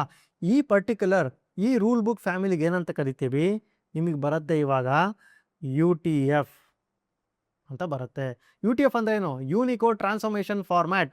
ಇವಾಗ ಯೂನಿಕೋಡ್ ಆಯಿತು, ಈ ಯೂನಿಕೋಡ್ನ ಟ್ರಾನ್ಸ್ಫಾರ್ಮೇಷನ್ ಮಾಡೋಕ್ಕೆ ಒಂದು ಫಾರ್ಮ್ಯಾಟ್ನ ಇಂಟ್ರೊಡ್ಯೂಸ್ ಮಾಡಿದ್ದಾರೆ, ಅದು UTF ಅಂತ. ಈ UTF ಅನ್ನೋದು ಒಂದು ಫ್ಯಾಮಿಲಿ. ಓಕೆನಾ? ಈ UTF ಅಂಡರು UTF 8 ಅಂತ ಬರುತ್ತೆ, UTF 16 ಅಂತ ಬರುತ್ತೆ. ಇದೇ ಡಿಫ್ರೆಂಟ್ UTF 32 ಅಂತ ಬರುತ್ತೆ. ನಾವು ಯೂಸ್ ಮಾಡೋದು UTF 8 ಕಾಮನ್ ಆಗಿ. ಇವಾಗ ಗೊತ್ತಾಯ್ತಾ ನಿನಗೆ? ಇದನ್ನು ನಾವು ಹೇಳೋಕ್ಕೋಸ್ಕರನೇ ಇಷ್ಟೆಲ್ಲ ಸ್ಟೋರಿ ಹೇಳಿದ್ದು. UTF 8 ಅಂದರೆ ಮೀನಿಂಗ್ ಏನಂತ ಗೊತ್ತಾಗಬೇಕು. UTF 8 ಈ ಪರ್ಟಿಕ್ಯುಲರ್ ಯೂನಿಕೋಡ್ನ ಕರೆಕ್ಟಾಗಿ ಅದಕ್ಕೆ ಬೌಂಡ್ರಿ ಏನಿದೆ ಎಲ್ಲ ಹೇಳ್ಬಿಟ್ಟು ಹೆಕ್ಸಾಡೆಸಿಮಲ್ ವ್ಯಾಲ್ಯೂಗೆ ಕನ್ವರ್ಟ್ ಮಾಡಿ ಅದು ಹೋಗಿ ಕುತ್ಕೊಳ್ಳುತ್ತೆ ಹಾರ್ಡ್ ಡಿಸ್ಕಲ್ಲಿ. ಆವಾಗ ಹಾರ್ಡ್ ಡಿಸ್ಕನ್ನ ರೀಡ್ ಮಾಡಬೇಕಾರೆ ಈ ಪರ್ಟಿಕ್ಯುಲರ್ ಇದು ರೂಲ್ ಬುಕ್, ಇದು ಒಂದು ರೂಲ್, ಇದನ್ನು ಹಿಂಗೆ ಸ್ಟೋರ್ ಮಾಡ್ಬೇಕು ನೀನು ಅಂತ ಹೇಳೋದು ರೂಲ್. ಇವಾಗ ನಂಬರಾಗಿ ಕನ್ವರ್ಟ್ ಮಾಡುತ್ತೆ. ಆ ನಂಬರ್ ನೋಡಿದ್ರೆ UTF 8 ಫಾರ್ಮೇಟಲ್ಲಿ ಇರೋ ನಂಬರ್ನ ನೀನು ನೋಡಿದ್ರೆ ಇದ್ರ ಬೌಂಡ್ರಿ ಅರ್ಥ ಆಗುತ್ತೆ. ಇವಾಗ ನೋಡಪ್ಪ, ಇದ್ರ ಬೌಂಡ್ರಿ ಏನು ಎ, ಇದ್ರ ಬೌಂಡ್ರಿ ಬಿ. ಈ ಥರ ಸಿಸ್ಟಮಿಗೆ ನಾನು ಹೇಳಿದಾಗ ಇದು ಈ ಏನ ಇಷ್ಟೇ ಬೌಂಡ್ರಿ ಅಂತ ಕನ್ಸಿಡರ್ ಮಾಡಿ ಇದೇನು ಅಂತ ಗೇಜ್ ಮಾಡುತ್ತಾ? ಇದೇ ಇಷ್ಟೇ ಬೌಂಡ್ರಿ ಅಂತ ಹೇಳ್ಬಿಟ್ಟು ಅದನ್ನು ಬಿ ಅಂತ ಗೇಜ್ ಮಾಡುತ್ತಾ ಸಿಸ್ಟಮ್ಮು? ಇದನ್ನು ಮಾಡೋಕ್ಕೆ UTF ಅನ್ನೋ ಒಂದು ರೂಲ್ ಬುಕ್ ಬೇಕು. ಈ ಪರ್ಟಿಕ್ಯುಲರ್ ರೂಲ್ ಸರ್ಟೈನ್ ಪ್ರಕಾರ ಈ ರೂಲ್ ಬುಕ್ಕಲ್ಲಿ ನಾನು ಸ್ಟೇ ಮಾಡ್ತೀನಿ. ಓದ್ಬೇಕಾದ್ರೂ ಇದೇ ರೂಲ್ ಬುಕ್ನ ಯೂಸ್ ಮಾಡಿ ಓದಿದಾಗ ನಾನು ಯಾವ ಲೆನ್ಸ್ ಹಾಕ್ಕೊಂಡು ಅದನ್ನು ಟೈಪ್ ಮಾಡಿ ನಾನು ಹಾಕಿರ್ತೀನೋ ಸಿಸ್ಟಮಲ್ಲಿ, ಅದೇ ಲೆನ್ಸನ್ನು ಹಾಕ್ಕೊಂಡು ನಾನು ನೋಡಿದಾಗ ನನಗೆ ಇದು ಎ ಅಂತ ಕಾಣುತ್ತೆ, ಇದು ಬಿ ಅಂತ ಕಾಣುತ್ತೆ. ಇವಾಗ ಪ್ರಾಪರ್ ಸಪ್ರೇಷನ್ ಇದೆ. ಇವಾಗ ನಾನು ಕಂಟಿನ್ಯೂಸ್ ಆಗಿ A+ ಇವಾಗ ಎ ಮತ್ತು ಕ ಅಂತ ಬರದೆ ಅಂತ ಅಂದ್ಕೊಳ್ಳಿ, ABC ಅಂತ ಬರದೆ ಅಂತ ಅಂದ್ಕೊಳ್ಳಿ. ಸಿಸ್ಟಮಿಗೆ ಇದು ಕರೆಕ್ಟಾಗಿ ಅರ್ಥ ಆಗುತ್ತೆ. ಎ ಅನ್ನೋದೇ ಸಪ್ರೇಟು, ಬಿ ಅನ್ನೋದೇ ಸಪ್ರೇಟು, ಸಿ ಅನ್ನೋದೇ ಸಪ್ರೇಟು ಅಂತ ಅದಕ್ಕೆ ಕರೆಕ್ಟಾಗಿ ಅರ್ಥ ಆಗುತ್ತೆ. ಇದು ಯಾವಾಗ ಅಂದರೆ UTF 8 ಯೂಸ್ ಮಾಡ್ಕೊಂಡು ನಾವು ಬರೆಯೋದು. ಆ UTF ಬಗ್ಗೆ ಇನ್ನೂ ಸ್ವಲ್ಪ ಇನ್ಫಾರ್ಮೇಷನ್ ತಿಳ್ಕೊಳ್ಳೋಣ ಬನ್ನಿ, ನೋಟ್ಸಿಗೆ ಹೋಗೋಣ. UTF ಯಾಕೆ ಬೇಕು ಅಂತ ಬಗ್ಗೆ ಮಾತಾಡ್ತಿದ್ವಲ್ಲಪ್ಪ. ಇವಾಗ ಬೈನರಿ ಇದ್ರೆ ಸಾಲಲ್ಲ, ಅದಕ್ಕೆ ಒಂದು ಬೌಂಡ್ರಿ ಕೊಡಬೇಕು. ಯಾಕಂದರೆ ಸೆಂಟೆನ್ಸ್ ಅಂದರೆ ಸುಮಾರಷ್ಟು ವರ್ಡ್ಸು, ಸುಮಾರಷ್ಟು ಎಕ್ಸ್ಪ್ರೆಷನ್ಸ್ ಎಲ್ಲ ಇರುತ್ತೆ. ಅದೆಲ್ಲದಕ್ಕೂ ಬೌಂಡ್ರಿ ಕೊಟ್ಟರೆ ಆಟೋಮೆಟಿಕ್ಕಾಗಿ ನಮ್ಮ ಸಿಸ್ಟಮ್ ಕೂಡ ಕರೆಕ್ಟಾಗಿ ಅರ್ಥ ಮಾಡ್ಕೊಂಡು ಓದುತ್ತೆ ಅಂತ ಅಲ್ವಾ. ಇವಾಗ ಬಿಟ್ಟು ಮತ್ತು ಬೈಟು ನಿಮಗೆ ಕರೆಕ್ಟಾಗಿ ಗೊತ್ತಿರುತ್ತೆ. ಬಿಟ್ ಅಂದರೆ 0 or 1, ಬೈಟ್ ಅಂದರೆ ಇವಾಗ 8 ಬಿಟ್ = 1 ಬೈಟ್. ಅಲ್ವೇನಪ್ಪ. ಇವಾಗ ನಮಗೆ ಆಸ್ಕಿ ನಮಗೆ 128 ಅಷ್ಟೇ ಯೂಸ್ ಮಾಡ್ತಾ ಇದ್ದಿದ್ದು, ಉಳಿದಿದ್ದು ಇನ್ನೂ 256 ಹಾಗೆ ಖಾಲಿ ಇತ್ತು. ಅದನ್ನು ನಾವು ಇಂಡಿಯಾ, ಜಪಾನ್ ಅವರು ಅಥವಾ ಚೀನಾದವರು ಅವರೆಲ್ಲರೂ ಯೂಸ್ ಮಾಡ್ಕೊಂಡು ಅವ್ರವ್ರ ಲ್ಯಾಂಗ್ವೇಜಿಗೆ ಪ್ರಕಾರ ಮಾಡಿ ಅವ್ರ ಸಿಸ್ಟಮಲ್ಲಿ ಫೀಡ್ ಮಾಡ್ಕೊಂಡು ಅವ್ರ ಇನ್ಫಾರ್ಮೇಷನ್ ಬರೋಕ್ಕೆ ಸ್ಟಾರ್ಟ್ ಮಾಡೋದು. ಇವಾಗ ಈ ಫೈಲು ಇಂಡಿಯಾದಲ್ಲಿ ಬರೆದಿರೋ ಫೈಲ್ನ ಹೋಗಿ ಜಪಾನವ್ರು ಓದೋಕ್ಕಾಗ್ತಿರಲಿಲ್ಲ, ಜಪಾನಲ್ಲಿ ಬರೆದಿರೋ ಫೈಲು ಇಂಡಿಯಾದವ್ರು ಓದೋಕ್ಕಾಗ್ತಿರಲಿಲ್ಲ. ಇದು ಕ್ಲಾಶ್ ಆಗ್ತಾ ಇತ್ತು. ಅವಾಗ 1980ಸಲ್ಲಿ ಆಮೇಲೆ ಏನು ಮಾಡಿದ್ರು, ಬೇಡಪ್ಪ ಇವಾಗ ಸರಿ ಇಲ್ಲ ಇದು, ಒಂದು ಯೂನಿಫಾರ್ಮ್ಯಾಟ್ ಮಾಡಬೇಕು, ಅದಕ್ಕೆ ಯೂನಿಕೋಡ್ ಅಂತ ಕರೆದ್ರು. ಯೂನಿಕೋಡಲ್ಲಿ ಇವಾಗ 1,50,000ಕ್ಕಿಂತ ಜಾಸ್ತಿ ಈ ಥರ ಎಕ್ಸ್ಪ್ರೆಷನ್ಸ್ಗಳು ಇದ್ದಾವೆ, ವರ್ಡ್ಸ್ಗಳಿದ್ದಾವೆ. ಎಲ್ಲದೂ ಕೂಡ ಅದಕ್ಕೆ ಒಂದು ನಂಬರ್ ಅಂತ ಡಿಸೈಡ್ ಆಗಿದೆ. ಆ ನಂಬರ್ ಇಂಟರ್ನ್ ಬೈನರಿ ಕನ್ವರ್ಟ್ ಆಗುತ್ತೆ. UTF-8 ಅನ್ನೋ ರೂಲ್ ಬುಕ್ನ ಇಟ್ಕೊಂಡು ಬೌಂಡ್ರಿನ ಬರಿತೀವಿ. ಆವಾಗ ಓದ್ಬೇಕಾದ್ರೂ ಕೂಡ UTF ಅನ್ನೋ ಲೆನ್ಸ್ನೇ ಹಾಕ್ಕೊಂಡು ಓದಿದಾಗ ನಮಗೆ ಕರೆಕ್ಟಾಗಿ ಅದೇ ಅಕ್ಷರಗಳು ಕಾಣ್ತವೆ ನಾವೇನು ಬರ್ತಿದ್ವು. ಇವಾಗ ನೀವು ಹೇಳಿದ್ದೀನಿ ನೋಡಿ, ಇಲ್ಲಿ ಏದು ಒಂದು ಎಕ್ಸಾಂಪಲ್ ಕೊಟ್ಟಿದ್ದೀನಿ, ಇದು ಕೊಟ್ಟಿದ್ದೀನಿ. ಇವಾಗ ರೀಕಾಲ್ ಮಾಡ್ಕೊಳ್ಳೋಕ್ಕೆ ಏದೇನಪ್ಪ 65, ನಮ್ಗೆ ಕಾ ಅಂದರೆ ಎಷ್ಟು 221 ಇದ್ರ ವ್ಯಾಲ್ಯೂ. ಇವಾಗ ಎಕ್ಸ್ಪ್ರೆಷನ್ಗೂ ಕೂಡ ಈ ವ್ಯಾಲ್ಯೂ ಇದೆ, ಆಯಿತಾ. ಇವಾಗ ಪ್ರಾಬ್ಲಮ್ ಏನಂದರೆ ಇವಾಗ ಇದೇ ಥರ ಬೈನರಿನ ಸೇವ್ ಮಾಡೋಕ್ಕಾಗಲ್ಲ. ಯಾಕಂದರೆ ಇವಾಗ A+K ಅಂದರೆ ಕ ಅಂತ ಬರದೆ ಅಂತ ಅಂದ್ಕೊಳ್ಳಿ, ಇದನ್ನು ಈ ಥರ ಇರುತ್ತೆ, ಇದು ಮಾರ್ಚ್ ಆಗಿಬಿಡುತ್ತೆ. ಇದಕ್ಕೊಂದು ಬೌಂಡ್ರಿ ಇಲ್ಲ, ಎಂಥದ್ದು ಇಲ್ಲ, ಇದು ಓದೋದು ಕಷ್ಟ. ಎಲ್ಲಿಂದ ಅಂತ ಸ್ಟಾರ್ಟ್ ಮಾಡ್ತೀಯಪ್ಪ ನೀನು, ಬೌಂಡ್ರಿ ಇಲ್ಲ. ಇವಾಗ ನನಗೆ ಇದಿಷ್ಟು ಓದಿದ್ರೆ ನಂಬರ್ ಏನೋ ಬೇರೆ ನಂಬರ್ ಬರುತ್ತೆ. ಬಟ್ ನಾನು ಹೇಳ್ತಾ ಇರೋದೇನೋ ಇವಾಗ ಎ ಮತ್ತು ಕ ಅಂತ ಹಾಕಿದ್ದೀನಿ, ಅದನ್ನು ಎರಡು ಸೇರಿಸಿದ್ರೆ ಹಿಂಗೆ ಆಗ್ತಾ ಇದೆ, ಪ್ರಾಬ್ಲಮ್ ಆಗ್ಬಿಡ್ತಲ್ಲ. ಇವಾಗ ಬಂದಿದ್ದೆ ನಮಗೆ UTF ಅಂದರೆ ಯೂನಿಕೋಡ್ ಟ್ರಾನ್ಸ್ಫಾರ್ಮೇಷನ್ ಫಾರ್ಮ್ಯಾಟ್. ಆ ಯೂನಿಕೋಡ್ನ ಟ್ರಾನ್ಸ್ಫಾರ್ಮೇಷನ್ ಒಂದು ಫಾರ್ಮ್ಯಾಟ್ನ ಯೂಸ್ ಮಾಡ್ಕೊಂಡು ಒಂದು ರೂಲ್ ಬುಕ್ ಇದು UTF-8 ಅನ್ನೋದು ಒಂದು ರೂಲ್ ಬುಕ್ಕು. ಫಾರ್ ಎಕ್ಸಾಂಪಲ್ಲು ನಿಮಗೆ ಇಲ್ಲೂ ನೋಡಿದ್ವಿ ತಾನೆ, ಇಲ್ಲಿ ಬನ್ನಿ ನಿಮಗೆ ತೋರಿಸ್ತೀನಿ. ಇಲ್ಲಿ ನೋಡಿ, ಇಲ್ಲಿ ಬರಿಬೇಕಾದ್ರೆ ಇಲ್ಲಿ ನೋಡಿ ಅಂತ ಹೇಳಿ UTF-8 ಎನ್ಕೋಡಿಂಗ್ ಅಂದರೆ ಈ ಥರ ಇದೆ. UTF-16 ಎನ್ಕೋಡಿಂಗ್, UTF-32 ಇದು ಬೇರೆ ಏನಿಲ್ಲ, ಹೇಳ್ತೀನಿ ಬನ್ನಿ. ಏನಂದರೆ ಇವಾಗ ನೋಡಿ, ಫಾರ್ ಎಕ್ಸಾಂಪಲ್ಲು ಇವಾಗ UTF-8 ಅಂತಿದೆಯಾ, UTF-8 ಅಂದರೆ ಫಾರ್ ಎಕ್ಸಾಂಪಲ್ 1 ಅಂತ ಬರಿಬೋದು, ನೀನು 01 ಅಂತ ಬರಿಬೋದು. 0001 ಅಂತ ಬರೆದ್ರು ಒಂದೇ ತಾನೇ ಮೀನಿಂಗು. ಇದು UTF-8 ಅಂತ ಅಂದ್ಕೊಳ್ಳಿ, UTF-16 ಅಂತ ಅಂದ್ಕೊಳ್ಳಿ, UTF-32 ಅಂತ ಅಂದ್ಕೊಳ್ಳಿ, ಅದೇ ಸೇಮ್ ರಿಸಲ್ಟೇ ಬರುತ್ತೆ. ನೀನು ಎಷ್ಟು ಬೈಟ್ಸ್ನ ಯೂಸ್ ಮಾಡ್ತಿದ್ಯಾ ಅದನ್ನ ರೆಪ್ರೆಸೆಂಟ್ ಮಾಡೋಕ್ಕೆ ಅಂತ ಯೋಚನೆ ಮಾಡ್ತೀಯಾ. UTF-8 ಯಾಕೆ ಯೂಸ್ ಮಾಡ್ತಾರೆ ಅಂದರೆ 1 ಅಂದರೆ ಬೇರೆ ಕಾಲ್ ನೋಡಿ, ಇಲ್ಲಿ 0 ಏನೂ ಇಲ್ಲ, ಸಿಂಪಲ್ 1 ಇದು ಕಾಣಿಸ್ತೀಯಾ, ಸಿಂಪಲ್ 1 ಇದು. ಹಂಗಾಗಿ ಜಾಸ್ತಿ ಇದಕ್ಕೆ ಸ್ಪೇಸ್ ಕನ್ಸ್ಯೂಮ್ ಆಗಲ್ಲ. ಹಂಗಾಗಿ ಎಲ್ಲದು ಬೈ ಡಿಫಾಲ್ಟ್ UTF-8 ಯೂಸ್ ಮಾಡ್ತಾರೆ. ಎಲ್ಲ ಟೆಕ್ಸ್ಟು ಇವಾಗ ಇಡೀ ಇಂಟರ್ನೆಟ್ ಎಲ್ಲ ಟೆಕ್ಸ್ಟಲ್ಲೂ UTF-8 ಬರೋದು. ಹಂಗೆ ರೀಡ್ ಮಾಡುವಾಗ UTF-8 ಅನ್ನೋ ಲೆನ್ಸ್ನ ಹಾಕೊಂಡು ರೀಡ್ ಮಾಡಬೇಕು ಫೈಲ್ನ, ಆವಾಗಲೇ ಆ ಫೈಲ್ನು ಟೆಕ್ಸ್ಟ್ ಕರೆಕ್ಟಾಗಿ ಕಾಣುತ್ತೆ ಅಲ್ವಾ. ಇಲ್ಲಿ ಬನ್ನಿ ಇವಾಗ, ಓಕೆ, ಅದನ್ನೇ ಇಲ್ಲಿ ನಾನು ಇಲ್ಲ ಹೇಳಕ್ಕೆ ಹೋಗಿರೋದು, ಓಕೆನಾ. 32 ಅಂತಿದೆ, ಇಲ್ಲಿದೆ ನೋಡಿ. ಇವಾಗ UTF-8 ಇದು 1 ಬೈಟ್ಸು. ಎ ಅಂದರೆ 1 ಇದು ಏನಂಗೆ ಗೊತ್ತಾ, ಎ ಅನ್ನೋದು ಇವಾಗ ಆಲ್ಫಾಬೆಟ್ಸ್ ಎಲ್ಲ ಇದಾವಲ್ವಾ, ಅದನ್ನ ಹಂಗೆ ಬಿಟ್ಬಿಟ್ಟಿದ್ದಾರೆ, ಒಂದೇ ಬೈಟ್ಸಲ್ಲೇ ಎಲ್ಲ ಮುಗ್ದೋಗ್ಬಿಡುತ್ತೆ. ಯಾಕೆಂದರೆ ನಾನು ಇಲ್ಲಿ ಹೇಳಿದೆ ಗೊತ್ತಾ, 1 ಬೈಟ್ಸ್ ಅಂದರೆ ಎಷ್ಟು, 8 ಬಿಟ್ಸ್. ನೋಡಿ 7 ಬಿಟ್ಸಲ್ಲೇ ಕೆಲಸ ಮುಗಿತಿದೆ, 1 ಬಿಟ್ಸ್ ಇನ್ನೂ ಉಳಿತಾ ಇದೆ, 1 ಬಿಟ್ಟು. ಇಲ್ಲಿ ಆಸ್ಕಿಯಲ್ಲಿ ನೀವು ಹೋದರೆ 128 ಅಷ್ಟೇ ಮ್ಯಾಕ್ಸಿಮಮ್ ಆಲ್ಫಾಬೆಟಿಗೆ ಯೂಸ್ ಮಾಡಿರೋದವ್ರು. ಹಾಗಾಗಿ ಇದಿಷ್ಟು ಬಿಟ್ಬಿಟ್ರು. ಉಳಿದಿರೋ ಎಕ್ಸ್ಟ್ರಾ ಕ್ಯಾರೆಕ್ಟರ್ಸ್ ಎಲ್ಲ ಇತ್ತಲ್ಲ, ಅದೆಲ್ಲ ಇಲ್ಲಿ ಯೂಸ್ ಮಾಡ್ಕೊಂಡು ಹೋಗ್ಬಿಟ್ರು, ಉಳಿದಿದ್ದ ಬಿಟ್ಸ್ಗೆ ಬೈಟ್ಸ್ಗೆ ಯೂಸ್ ಮಾಡ್ಕೊಂಡು ಹೋಗ್ಬಿಟ್ರು. ಹಂಗಾಗಿ ಬ್ಯಾಕ್ವರ್ಡ್ ಕಂಪ್ಯಾಟಬಿಲಿ ಇಡಬೇಕು ಅಂತ ಇಲ್ಲಿ 1 ಬೈಟ್ಸ್ ನೋಡಿ, ಇದು ಸ್ಮಾಲರ್ ಮತ್ತು ಸ್ಮಾರ್ಟರ್. ಯಾಕಂದರೆ ಇಲ್ಲಿ ನೋಡಿ, ಇವಾಗ ಕ ಅಂದರೆ 3 ಬೈಟ್ಸ್ ತೊಗೊಳತ್ತೆ, ಇದು ಒಂದೇ ಬೈಟ್ಸಲ್ಲಿ ಮುಗಿದೋಯ್ತು. ಇದು 4 ಬೈಟಲ್ಲಿ ರೆಪ್ರೆಸೆಂಟ್ ಮಾಡಿದ್ದಾರೆ. ಬಟ್ ನಾನು ಹೇಳಿದ್ನಲ್ಲ 000 1 ಹಾಕೋದು ಒಂದೇ, ಇದು 1 ಹಾಕ್ದಂಗೆ ಲೆಕ್ಕ ಅಲ್ವಾ. ಇಷ್ಟು ಅರ್ಥ ಆಗ್ತದೆ ಕಾನ್ಸೆಪ್ಟ್. ಇದು ಥಿಯರಿ ಫುಲ್ಲು ಗೊತ್ತಿರಬೇಕು ಅಂತಲ್ಲ, ಈ ಐಡಿಯಾ ನಿಮಗೆ ಗೊತ್ತಿರಬೇಕಂತ ನಾನು ಹೇಳ್ತಾ ಇರೋದು ಅಷ್ಟೇ. ಕಾಂಪ್ಲಿಕೇಶನ್ ಏನಿಲ್ಲ ಅಂದ್ಕೊಂಡು ನಾನು ಒಂದ್ಸತಿ ನೀವು ಅರ್ಥ ಆಗಿಲ್ಲ ಇನ್ನೊಂದು ವಿಡಿಯೋ ನೋಡಿ, ಫ್ಲೋ ಅರ್ಥ ಆಗುತ್ತೆ ನಿಮಗೆ, ಓಕೆನಾ.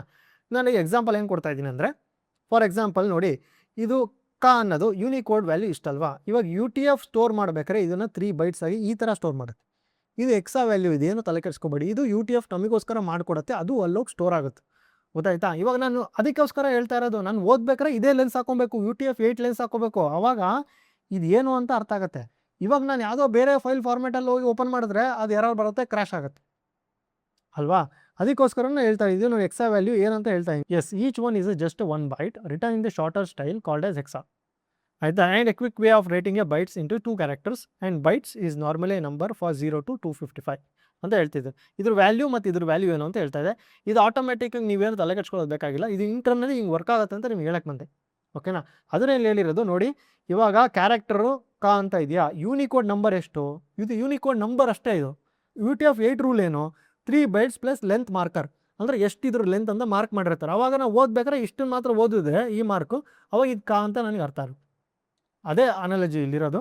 ಬೈಟ್ಸ್ ಆನ್ ದ ಡಿಸ್ಕ್, ಇದೇ ಡಿಸ್ಕಲ್ಲಿ ಹೋಗಿ ಕುತ್ಕೊಳ್ಳೋದು, ಹಾರ್ಡ್ ಡಿಸ್ಕಲ್ಲಿ SSDಯಲ್ಲಿ ಹೋಗಿ ಇದೇ ಕೂತ್ಕೊಳ್ಳೋದು. ಬೌಂಡ್ರೀಸ್ ಎಲ್ಲ ಇದರಲ್ಲಿ ಡಿಫೈನ್ ಆಗಿರುತ್ತೆ. ಇವಾಗ UTF-8 ಅನ್ನೋ ಲೆನ್ಸ್ ಹಾಕೊಂಡು ಇಲ್ಲಿ ನೋಡಿದ್ರೆ ಇದು ಕರೆಕ್ಟಾಗಿ ಅರ್ಥ ಆಗುತ್ತೆ, ಇದು ಕಾ ಅಂತ.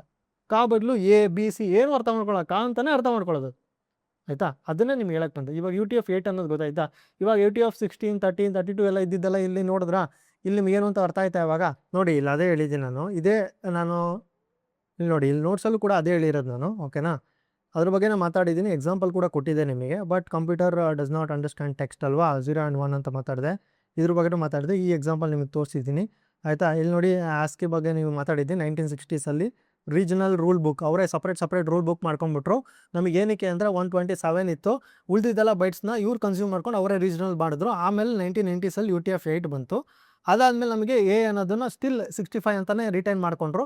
ಅದು 1 ಬೈಟ್ಸ್ ಒಳಗೇ ಇತ್ತು, ಅದನ್ನೇ ಹಂಗೆ ರಿಟೈನ್ ಮಾಡಿದ್ರು. ಉಳಿದಿದ್ದೆಲ್ಲ ಏನೇನಿತ್ತು ಅವಕ್ಕೆಲ್ಲ ಎಕ್ಸ್ಟೆಂಡ್ ಮಾಡ್ಕೊತಾ ಹೋದ್ರು ಅವ್ರ ರೂಲ್ ಬುಕ್ಕಲ್ಲಿ.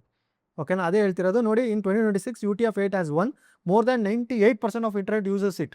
98% ಇಂಟರ್ನೆಟಲ್ಲಿ ಯೂಸ್ ಮಾಡೋದಿದೆ ಆಯಿತಾ. Whenever you open a text file you tell Python to use the rule book. ಈ ಎನ್ಕೋಡಿಂಗ್ ಯೂಸ್ ಮಾಡು. ಯಾವಾಗಲೂ ನೋಡಿದರೆ ಎನ್ಕೋಡಿಂಗ್ UTF-8 ಅಂತ ಮಾತಾಡ್ತಿರ್ತೀವಿ. ಏನು UTF-8 ಅಂತ ನಿಮ್ಗೆ ಗೊತ್ತಿರಲಿಲ್ಲ. ಇವತ್ತು UTF-8 ಅಲ್ಲ, ಅವ್ರದ್ದೆಲ್ಲ ಚರಿತ್ರೆನೇ ಗೊತ್ತಾಗ್ಬಿಟ್ಟಿದೆ ಇವತ್ತು. ಏನಂತೀರ ಅಲ್ವಾ?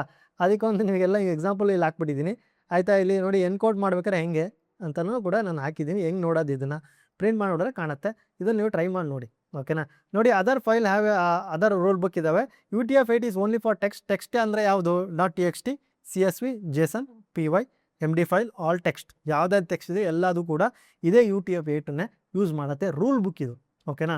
ಇದು ರೂಲ್ ಬುಕ್ ಅಷ್ಟೇ ಇದು ಆಯಿತಾ. ಈ ರೂಲ್ ಬುಕ್ನ ಯೂಸ್ ಮಾಡಿ ನೀನು ಕೆಲಸ ಮಾಡುವಂಥ ಪೈಥಾನಿಗೆ ಹೇಳ್ಬೇಕು ನೀನು ನಾನು ಹೇಳ್ತೀನಿ, ಕೋಡ್ ಬಂದಾಗ ಹೇಳ್ತೀನಿ. ನೋಡಿ, ಇಲ್ಲಿ ಎನ್ಕೋಡಿಂಗ್ ಇದು UTF ರೂಲ್ನ ಯೂಸ್ ಮಾಡಿ ನೀನು ಎನ್ಕೋಡಿಂಗ್ ಮಾಡಿ. ಈ ಲಾಜಿಕಲ್ಲಿ ಈ UTFನ ರೂಲ್ಸ್ನ ಯೂಸ್ ಮಾಡಿ ಈ ಲಾಜಿಕ್ ಸಪ್ರೇಟ್ ಈ ರೂಲ್ನ ಅಪ್ಲೈ ಮಾಡಿ ಅದನ್ನ ಎನ್ಕೋಡಿಂಗ್ ಮಾಡಿ ನಾನು ಕೊಡೋ ಅಂತ ಹೇಳ್ತಿರೋದು. This is just A rule book. ಇದೊಂದು ಬುಕ್ ಅಷ್ಟೇ. ಇದ್ರೊಳಗೆ ಏನು ಕೆಲಸ ಆಗಲ್ಲ. ಅರ್ಥ ಆಗ್ತಿದೆಯಾ? ಇದ್ರೊಳಗೆ ಏನು ಕೆಲಸ ಆಗಲ್ಲ. ಇದು ಒಂದು ರೂಲ್ ಬುಕ್. ಈ ರೂಲ್ ಬುಕ್ನ ಅಪ್ಲೈ ಮಾಡಿ ನನಗೆ ಕೆಲಸ ಮಾಡಿಕೊಡುವಂಥ ಇದ್ರೊಳಗಿದೆ ಎನ್ಕೋಡಿಂಗ್ ಅನ್ನೋ ಫಂಕ್ಷನ್ ಒಳಗಡೆ. ಓಕೆನಾ. ಇದು ಸ್ವಲ್ಪ ಕ್ರೂಷಲ್ಲು, ಅರ್ಥ ಮಾಡ್ಕೊಳ್ಳಿ. ಇವೆಲ್ಲ ಸ್ಲೈಟ್ ಡಿಫ್ರೆನ್ಸಿಯೇಷನ್ನೇ ನಿಮಗೆ ಅರ್ಥ ಮಾಡ್ಕೊಳ್ಳೋದು ಲ್ಯಾಂಗ್ವೇಜ್ ಎಷ್ಟು ಹೋಲ್ಡ್ ಇದೆ ಅಂತ ಗೊತ್ತಾಯ್ತಾ. UTF-8 is only for text ಅದಾಯಿತು. ಬಟ್ ಫಾರ್ ಇಮೇಜ್ PDF ಎಲ್ಲ ಇವೆಲ್ಲ ಬೇರೆ ಇದೆ ಆಯಿತಾ. .jpeg ಫಾರ್ಮೆಟ್, JPEG ರೂಲ್ ಇದೆ, PDF ರೂಲ್ ಇದೆ, MP3 ರೂಲ್.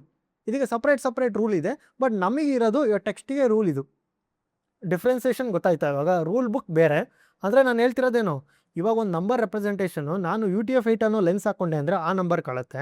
ಇಮೇಜು, ಮ್ಯೂಸಿಕ್ಕು ಏನೇ ಇದ್ರೂ ಕೂಡ ನೀವು ಎಲ್ಲದೂ ನಿಮಗೆ 0s and 1s ಇರುತ್ತೆ. ನೀನು ಯಾವ ಲೆನ್ಸ್ ಯೂಸ್ ಮಾಡ್ತಿದ್ಯಾ ಅದನ್ನು ಬರೆಯೋದಕ್ಕೆ, ಯಾವ ಲೆನ್ಸ್ ಯೂಸ್ ಮಾಡ್ತಿದ್ಯಾ ಅದನ್ನು ಓದೋಕ್ಕೆ. ಈ ಪರ್ಟಿಕ್ಯುಲರ್ ವ್ಯಾಲ್ಯೂಗೆ ಈ ಪರ್ಟಿಕ್ಯುಲರ್ RGB ಕಲರು, ಈ ವ್ಯಾಲ್ಯೂಗೆ ಮ್ಯೂಸಿಕ್ ಆಗಿದ್ರೆ ಆ ಪರ್ಟಿಕ್ಯುಲರ್ ನೋಟ್ ಅಂತ ಎಲ್ಲ ನಿಮಗೆ ಅದ್ರಲ್ಲಿ ಡಿಫೈನ್ ಆಗಿರುತ್ತೆ. ನೀನು ಯಾವ ಲೆನ್ಸ್ ಹಾಕೊಂತೀಯಾ ಬರೀಬೇಕಾರೆ, ಯಾವ ಲೆನ್ಸಿಂದ ನೋಡ್ತೀಯ. ಲೆನ್ಸ್ ಅಂದರೆ ಏನು ಹೇಳ್ತಾ ಇರೋದು? UTF-8 ಅನ್ನೋದು ಇದೊಂದು ಲೆನ್ಸ್. ನಾನು ಟೆಕ್ಸ್ಟ್ನ ಅದನ್ನು ಆ್ಯಡ್ ಮಾಡೋಕ್ಕೆ, ಟೆಕ್ಸ್ಟ್ನ ಓದೋಕ್ಕೆ. ಇದೇ ಥರ ಇದಕ್ಕೆ JPEG ರೂಲ್ಸ್ ಇರುತ್ತೆ, ಅದಕ್ಕೆ ಆದಂಥ ಲೆನ್ಸ್ ಇರೋದನ್ನ ಹಾಕ್ಕೊಂಡು ಯೂಸ್ ಮಾಡೋಕ್ಕೆ. ಗೊತ್ತಾಗ ಇವಾಗ ಈ ಬೈಟ್ಸ್ ಎಲ್ಲಿ ಹೋಗುತ್ತೆ? SSD ಹೋಗುತ್ತೆ. SSD ಅಲ್ಲಿ ಎಲ್ಲಂದ್ರೆ ಎಲ್ಲೋ ಕೂತ್ಕೊಳ್ಳುತ್ತಾ? SSD ಅಲ್ಲಿ ಎಷ್ಟು ಖಾಲಿ ಜಾಗ ಇದೆ? SSD ಅಂದರೆ ಏನು? ನಮಗೆ ಇಲ್ಲಿ ಡಿಸ್ಕ್ ಪ್ಲೇಸ್ ಇದೆ ಆಯಿತಾ. SSD ನೀವು ಎಷ್ಟು GB ಇರೋ ತರಬೇಕಾದ್ರೆ ಎಲ್ಲ ಖಾಲಿ ಜಾಗ. ಇದು ಎಲ್ಲ ಖಾಲಿ ಜಾಗ ಅಲ್ಲೇನಪ್ಪ, ಎಲ್ಲ ಒಂದೊಂದು bits. One bit is smallest unit ಅಲ್ಲೇನಪ್ಪ, 1 ಬಿಟ್ಟು ಎಲ್ಲ 1 ಬಿಟ್ ಇದೆ. ಅದೇ ಎಲ್ಲ ಜಾಗ ಎಲ್ಲಿ ಕೂರಬೇಕು? ನಾನು ಓಪನ್ ಮಾಡ್ಬೇಕಾದ್ರೆ ಹೆಂಗೆ ಓಪನ್ ಮಾಡಲಿ? ಅದಕ್ಕೊಂದು ಕರೆಕ್ಟಾಗಿ ಕನ್ವೆನ್ಷನ್ ಬೇಕು ತಾನೆ, ಅದಕ್ಕೊಂದು ಮೆಕಾನಿಸಮ್ ಬೇಕು ತಾನೆ. ಅದಕ್ಕೆ ಫೈಲ್ ಸಿಸ್ಟಮ್ ಅಂತ ಕರೀತಾರೆ. ಆ ಫೈಲ್ ಸಿಸ್ಟಮೇ ಇದನ್ನು ಹ್ಯಾಂಡ್ಲ್ ಮಾಡುತ್ತೆ. ಈ ಪರ್ಟಿಕ್ಯುಲರ್ ಬೈಟ್ ನಾವು ಹೆಂಗೆ UTF-8ಇಂದ ಏನು ಜನರೇಟ್ ಆಗಿದ್ದಿಲ್ಲ ಮೇನು ರಿಸಲ್ಟು, ಅದು ಎಲ್ಲೋ ಕೂರಬೇಕು ಅಂತ ಅದು ಡಿಸೈಡ್ ಮಾಡುತ್ತೆ. ಅದನ್ನೇ ನಾನು ಇಲ್ಲಿ ಹೇಳಿರೋದು. ಇದು ತುಂಬ ಡೀಪ್ ಆಯಿತು, ಬಟ್ ಸ್ಟಿಲ್ ಇವೆಲ್ಲ ಅರ್ಥ ಮಾಡ್ಕೊಬೇಕು ನೀವು. ಅವಾಗಲೇ ಅದಕ್ಕೆ ಇಂಟ್ರೆಸ್ಟಿಂಗ್ ಆಗೋದು. ಸಖತ್ತಾಗಿದೆಯಲ್ಲ ಗುರು. ಅವಾಗ ನಿಮ್ಗೆ ಅನ್ಸುತ್ತೆ ನಿಮಗೆ ಪೈಥಾನ್ ಕೊಡ್ತಿರೋ ಫಂಕ್ಷನ್ನು ಎಷ್ಟೆಲ್ಲ ಹಿಂದೆ ಕೆಲಸ ಮಾಡ್ತಾ ಇದೆ ಅಂತ. ಇವೆಲ್ಲ ನೋಡಿ, UTF-8 ಅಂತ ಏನು ಗೊತ್ತಿತ್ತು, ಇವಾಗ ಗೊತ್ತಾಯ್ತಾ? ಅದ್ರ ಇಷ್ಟೇನೆ ಕೇಳಿದ್ರೆ ಹೇಳ್ಬಿಡ್ತೀರಾ ನೀವು ಇವಾಗ ಅಲ್ವಾ. ಇಲ್ಲಿ ನೋಡಿ, ಇದನ್ನು ಓದೋಣ. Where does the byte physically go? Now I have turn my text into a bytes. Okay, ಬೈಟಾಗಿ ಕನ್ವರ್ಟ್ ಮಾಡಿಬಿಟ್ಟಿದ್ದೀನಿ. UTF-8 ಸ್ಟ್ಯಾಂಡರ್ಡಿಂದ ಬೈಟ್ಸ್ ಕನ್ವರ್ಟ್ ಮಾಡಿದ್ದೀನಿ. I want to save them in SSD. But SSD has a millions of empty spaces. Who decides where the bytes go? How to find them again later? ಅಲ್ವೇನಪ್ಪ, ಲೇಟರ್ನ find ಮಾಡಬೇಕು. ಅದನ್ನು ಏನು ಮಾಡೋದು? ಇದಕ್ಕೆ the job belongs to the file system. ಇವಾಗ ಎಲ್ಲದಕ್ಕೂ ಒಂದೊಂದು ಫೈಲ್ ಸಿಸ್ಟಮ್ ಇದೆ. NTFS ಅಂತ ಕೇಳಿದ್ದೀರಾ? ಆನ್ ವಿಂಡೋಸಲ್ಲಿ ಇದೇ ಫೈಲ್ ಸಿಸ್ಟಮ್ ಇರೋದು. ಅದರ ಒಂದಿಷ್ಟು ಲಾಜಿಕ್ಗಳಿದ್ದಾವೆ. ಆ ಲಾಜಿಕ್ ಏನು ಮಾಡುತ್ತೆ? ಈ ಕೊಟ್ಟಿರೋ ಬೈಟ್, ಈ ಬೈಟ್ ಎಲ್ಲಿಂದ ಬಂತು? ಇವಾಗ UTF-8ಇಂದ ಬೈಟ್ ಬಂತು. ಯಾಕೆ ನಾನು ಟೆಕ್ಸ್ಟ್ ಬಗ್ಗೆ ಮಾತಾಡ್ತೀನಿ. UTF-8ಇಂದ ಬೈಟ್ ಬಂತು, ಅದು NTFS ಹತ್ರ ಹೋಯ್ತು. ಆ NTFS ಡಿಸೈಡ್ ಮಾಡ್ತು ಎಲ್ಲಿ ಕೂರಿಸ್ಬೇಕು ಅಂತ. ನಾನು ಮತ್ತೆ NTFS ಅವ್ರು ಕೇಳಿದ್ರೆ ಅದು ಎಲ್ಲಿದೆ ವಾಪಸ್ ತಂದು ಕೊಡುತ್ತೆ. ಎಲ್ಲಿ ಕೂರಿಸಿದ್ದಾನೆ ಅಂದರೆ ಎಲ್ಲಿ ವಾಪಸ್ ಕೊಡ್ಬೇಕಂತ ಗೊತ್ತು ತಾನೇ ಅವನಿಗೆ. ಅದೇ ಮಾಡ್ತಿರೋದು UTF ವಿಂಡೋಸಲ್ಲಿ. ಇವಾಗ ಲಿನಕ್ಸಲ್ಲಿ EXT4 ಅಂತ ಇದೆ. ಇವಾಗ ಆ್ಯಪಲಲ್ಲಿ APFS ಅಂತ ಇದೆ. Think of it is like a city planning for your disk. ಅಂದರೆ ಒಂಥರ ಸಿಟಿ ಪ್ಲಾನರ್, ಎಲ್ಲ ಪ್ಲ್ಯಾನ್ ಮಾಡೋದಿತ್ತು ಕರೆಕ್ಟಾಗಿ. ಎಲ್ಲಿ ಕೂರಿಸ್ಬೇಕು, ಎಲ್ಲಿ ಇದು ಮಾಡಬೇಕು, ಸ್ಟೋರೇಜ್ ಎಲ್ಲ ಮ್ಯಾನೇಜ್ ಮಾಡೋದಿದೆ ಆಯಿತಾ. And it decides which house your bytes go and which street folder. And keep the address so it can find later. ಇವಾಗ ಒಂದು ಜರ್ನಿ ಅರ್ಥ ಆಯ್ತಾ ನಿಮಗೆ? ಹೆಂಗೆ ನಿಮ್ಮ normal Python code, normal text ಹೆಂಗೆ ಹೋಗಿ ನಿಮ್ಮ ಎಸ್ ಎಸ್ ಟಿಯಲ್ಲಿ ಕೂರುತ್ತೆ, ಎಷ್ಟೆಲ್ಲ ಕೆಲಸ ಆಗುತ್ತೆ ಒಳಗಡೆ, ಎಷ್ಟೆಲ್ಲ ಕನ್ವರ್ಷನ್ ಆಗುತ್ತೆ, ಯು ಟಿ ಎಫ್ ಅನ್ನೋದು ಎಷ್ಟೆಲ್ಲ ಲೆನ್ಸ್ಗಳೆಲ್ಲ ಚೇಂಜ್ ಮಾಡ್ಕೊಳುತ್ತೆ. ಇವಾಗ ಫೈಲ್ ಸಿಸ್ಟಮ್ ಬೇರೆ ಬಂದ್ಬಿಡ್ತು, ಅವೆಲ್ಲ ಕುತ್ಕೊಂಡು ಆಮೇಲೆ ಲಾಸ್ಟಿಗೆ ಆ ಡಿಸ್ಕಲ್ಲಿ ಕರೋದು. ನಾವು ಬರೀ ಜಸ್ಟ್ ಇದೇನೋ ಬರ್ತೀವಿ, ಒಂದು ಫೈಲ್ನ ಕ್ರಿಯೇಟ್ ಮಾಡ್ತೀವಿ, ಅದಕ್ಕೆ ಏನು ಬೇಕೋ ಆ್ಯಡ್ ಮಾಡ್ತೀವಿ, ಒಳಗಡೆ ಇಷ್ಟೆಲ್ಲ ಕೆಲಸ ಆಗ್ತಾ ಇರುತ್ತೆ. ಕಂಪ್ಯೂಟರ್ ಅನ್ನೋದು ಒಂದು ಫ್ಯಾಸಿನೇಟಿಂಗ್ ಮಿಷಿನ್ ಅಲ್ವಾ ನೋಡಿ, ಎಷ್ಟೆಲ್ಲ ಕೆಲಸ ಆಗುತ್ತೆ. ಎಷ್ಟು ಡೀಪಾಗಿ ಹೋಗ್ತಾರೆ ಅಷ್ಟು ಡೀಪಾಗಿ ಹೋಗ್ತಾನೇ ಇರ್ಬೋದು ಕಂಪ್ಯೂಟರ್ ಅಲ್ವಾ. ಇದಿಷ್ಟು ಅರ್ಥ ಆಯಿತು ಅಂದ್ಕೊಂಡಿದ್ದೀನಿ. ಇವಾಗ ಇಷ್ಟೆಲ್ಲ ಮೆಕ್ಯಾನಿಸಮ್ ಮಾಡೋಕ್ಕೆ ನಮಗೆ ಪೈಥಾನು ಒಂದು ಸಿಂಪಲ್ ಓಪನ್ ಅನ್ನೋ ಫಂಕ್ಷನ್ ಕೊಡುತ್ತೆ ಅಷ್ಟೇ. ಇದೇ ನಿಮಗೆ open door for doing all this activity. ನೀವು ಇಲ್ಲಿ ಹೋಗ್ಬಿಟ್ಟು ಫೈಲ್ ಕ್ರಿಯೇಟ್ ಮಾಡ್ತಿರೋವಲ್ಲಪ್ಪ, ಅದೇ ಥರ ನೀವು ಪೈಥಾನಲ್ಲಿ ಎಲ್ಲ ಆ್ಯಕ್ಟಿವಿಟಿ ಮಾಡೋಕ್ಕೆ ಇದು ಒಂದು ಫಂಕ್ಷನ್ ಇದೆ, ಬಿಲ್ಟ್ ಇನ್ ಫಂಕ್ಷನ್ ಓಪನ್ ಅಂತ ಇದೆ ನೋಡಿ. ಇದು ಓಪನ್ ಡೋರ್, ಇದೇ ನಿಮಗೆ ಎನ್ಕೋಡಿಂಗು ಮಾಡುತ್ತೆ, ಯಾವ ಫೈಲ್ ಫಾರ್ಮ್ಯಾಟ್ ಅಂತ ಹೇಳುತ್ತೆ, ಫೈಲ್ ಸಿಸ್ಟಮ್ ಹತ್ರನೂ ಮಾತಾಡುತ್ತೆ, ಎಸ್ ಎಸ್ ಟಿ ಇತ್ತು ಹಾರ್ಡ್ ಡಿಸ್ಕಲ್ಲಿ ಹೋಗಿ ಸ್ಟೋರ್ ಆಗುತ್ತೆ ನೋಡಿ. ಇವಾಗ ನಿಮಗೆ ಗೊತ್ತಾಯ್ತಾ ಓಪನ್ ಅನ್ನೋದು ಎಷ್ಟು ಇಂಪಾರ್ಟೆಂಟ್ ಇದೆ ಈ ಮೆಥಡು. ನಾವು ಇವಾಗ ಹಾರ್ಡ್ ಡಿಸ್ಕ್ ಜೊತೆ ಮಾತಾಡೋಕೆ ಹೋಗೋಣ. ನೆಕ್ಸ್ಟ್ ವೀಡಿಯೋದಲ್ಲಿ ಈ ಹಾರ್ಡ್ ಡಿಸ್ಕ್ ಜೊತೆ ಮಾತಾಡೋಣ. ಈ ವಿಡಿಯೋ ನಿಮ್ಗೆ ಕರೆಕ್ಟ್ ಅರ್ಥ ಇದೆ ಅಂತ ಅಂದ್ಕೊಂಡಿದ್ದೀನಿ. ನಾನು ಯಾಕೆ ಇಷ್ಟೆಲ್ಲ ಹೇಳ್ತಾ ಇದ್ದೀನಿ ಅಂದರೆ, ಇವಾಗ ನೋಡಿ, ಇವಾಗ ನಾವು ಓಪನ್ ಅನ್ನೋದು ನೀವು ಜಸ್ಟ್ ಇಂಟ್ರಾಕ್ಷನ್ ಮಾಡೋದು, ಮೆಥಡ್ಸ್ ಗೊತ್ತಾಗ್ಬಿಟ್ರೆ ಸಾಲಲ್ಲ. ಹೆಂಗೆ ಸಿಸ್ಟಮ್ ಹೆಂಗೆ ವರ್ಕ್ ಆಗುತ್ತೆ ನಿಮ್ಗೆ ಕ್ವಶನ್ ಕೇಳೋಕೆ ಅನ್ಸಲ್ವಾ ನಿಮಗೆ? ಹೌದು, ನಾನು ಈ ಥರ ಬರ್ತೀನಿ, ಹೆಂಗೆ ಸ್ಟೋರ್ ಆಗುತ್ತೆ ಇದು, ನೋಡೋಣ ಬನ್ನಿ ಅಂತ ಹಂಗೆ ಡೀಪಾಗಿ ಹೋಗ್ತಾ ಕ್ಯೂರಿಯಾಸಿಟಿ ಜಾಸ್ತಿ ಆಗ್ತಾ ಹೋಗುತ್ತೆ. ಅದಕ್ಕೆ ನಿಮ್ಗೆ ಎಲ್ಲ ಇನ್ಫಾರ್ಮೇಷನ್ ಹೇಳ್ಬಿಟ್ಟಿದ್ದೀನಿ. ಇವಾಗ ನಿಮ್ಗೆ ಅರ್ಥ ಆಯಿತು. ಇವಾಗ ನಿಮ್ಮ ಫಾರ್ ಎಕ್ಸಾಂಪಲ್ ಇಲ್ಲಿ ನೋಡಿ, ಇಲ್ಲೊಂದು ಮೆಥಡ್ ಇದೆ ನೋಡಿ, encoding is equal to UTF-8 ಅಂತ. ಎಲ್ಲರೂ ಏನು ಮಾಡ್ಬಿಡ್ತಾರೆ, UTF-8 ಅಂತ ಹಾಕ್ಬಿಟ್ಟು ಎನ್ಕೋಡಿಂಗ್ ಹಾಕಿ ದಬ್ಬಿಡ್ತಾರೆ. ಬಟ್ ಅವ್ರಿಗೆ ಗೊತ್ತೇ ಅಲ್ಲ UTF-8 ಅಂದರೆ ಏನಂತ. ಅದಕ್ಕೆ UTF-8 ಎಕ್ಸ್ಪ್ಲೈನ್ ಮಾಡೋಕ್ಕೆ ನಾನು ಅಷ್ಟೆಲ್ಲ ಕತೆ ಹೊಡೆದಿದ್ದೀನಿ. ಓಕೆನಾ? ಇವಾಗ ನೋಡಿ UTF ಅಂತ ನೋಡಿದ್ರೆ ನಿಮ್ಮ ಮೀನಿಂಗ್ ಗೊತ್ತಿದ್ರದ್ದು ಏನಂತ. ನೀವು ಈ ಲೆನ್ಸ್ ಹಾಕ್ಕೊಂಡು ಈ ಪರ್ಟಿಕ್ಯುಲರ್ ಟೆಕ್ಸ್ಟ್ನ ರೀಡ್ ಮಾಡ್ತಾ ಇದ್ದೀರಾ ಅಂತ ಅಲ್ವಾ. ಈ ಏನು ಫಾರ್ಮ್ಯಾಟ್ ಇದು ಅಂತ ಗೊತ್ತಾಯಿತು. ಯೂನಿಕೋಡ್ ಹಾಕಿದ್ರು, ಇದಕ್ಕೊಂದು ಬೌಂಡ್ರಿ ನಾವು ಡಿಫೈನ್ ಮಾಡಬೇಕಿತ್ತು, ಆ ಬೌಂಡ್ರಿ ಡಿಫೈನ್ ಮಾಡಿದ್ದಾರೆ. ಈ ಲೆನ್ಸ್ ಹಾಕ್ಕೊಂಡು ನೋಡಿದ್ರೆ ಮಾತ್ರ ನನಗೆ ಅಕ್ಷರಗಳು ಕರೆಕ್ಟಾಗಿ ಕಾಣ್ತವೆ ABCD ಅಂತ, ಇಲ್ಲಾಂದರೆ ಫೈಲ್ ಕ್ರ್ಯಾಶ್ ಆಗುತ್ತೆ ಅಂತ ಗೊತ್ತು ತಾನೆ. ನಾನು ಇದನ್ನು ಹಾಕಿಲ್ಲ ಅಂದ್ರೂ ನಡೆಯುತ್ತೆ. ಓಕೆನಾ? ಅದು ನಾಳೆ ಹೇಳ್ತೀನಿ, ನಡೆಯುತ್ತೆ. ಬಟ್ ಒಂದು ಸಿನಾರಿಯೋ ಇದೆ, ಅದನ್ನು ನಾಳೆ ಹೇಳ್ತೀನಿ. ಇಂಟ್ರೆಸ್ಟಿಂಗ್ ಆಗಿದೆ ಅದನ್ನು ಕೂಡ. ಆಯಿತಾ? ನಿಮ್ಗೆ ಏನೋ ಡೌಟ್ ಇದ್ರು ಇನ್ನೊಷ್ಟು ವೀಡಿಯೋ ನೋಡಿ, ನಾ ಡೌಟ್ ಆಯಿತಾ ಕಮೆಂಟ್ ಹಾಕಿ. ಇದು ತುಂಬ ಕ್ರೂಷಿಯಲ್ ಪಾಯಿಂಟು. ಈ ಕಂಪ್ಯೂಟರ್ ಸೈನ್ಸು ಮತ್ತು ಪ್ರೋಗ್ರಾಮಿಂಗ್ ಎರಡೂ ಗೊತ್ತಿರಬೇಕು, ಆವಾಗಲೇ ಮಜಾ ಪ್ರೋಗ್ರಾಮ್ ಮಾಡೋಕ್ಕೆ. ಏನಂತೀರಾ ಅಲ್ವಾ?